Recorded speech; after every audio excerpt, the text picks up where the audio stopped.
US Secretary of State Marco Rubio has pledged Washington's full support for Turkey after NATO air defences destroyed a missile near Turkish airspace. The ballistic missile was fired from Iran towards Turkey's southern Hatay region, but was brought down in the eastern Mediterranean. The strike caused no damage.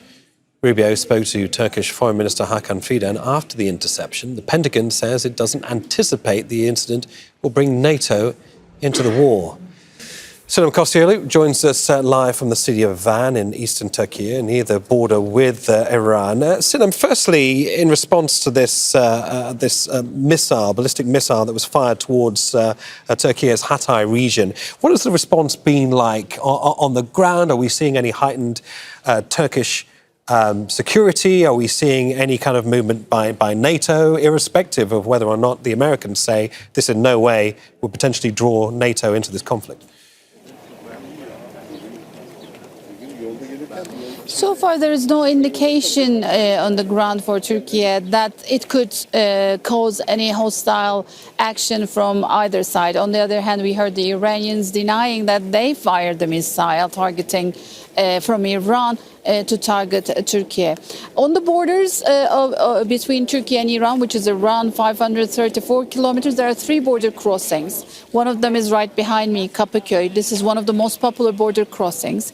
There are some people crossing the border. I mean, it's not like, people in massive numbers flocking to the Turkish borders, but there are individuals crossing the border. Sometimes it is like 5 people in half an hour. Sometimes in an hour, a group of 10, 20 people cross. But as per the Turkish Interior Minister who spoke yesterday on Wednesday late afternoon, the numbers of entries inside Turkey and exits from Turkey are kind of meeting each other in a balanced way. There is nothing extraordinary. There is no extra security measure. There is no extra customs officers who are trying to respond to the people who are crossing the border. But you can see the mini vans here. These vans usually take the Iranians who cross into Turkey. They take them to Van. Some of them transfer to Ankara or Istanbul for their trips to Europe.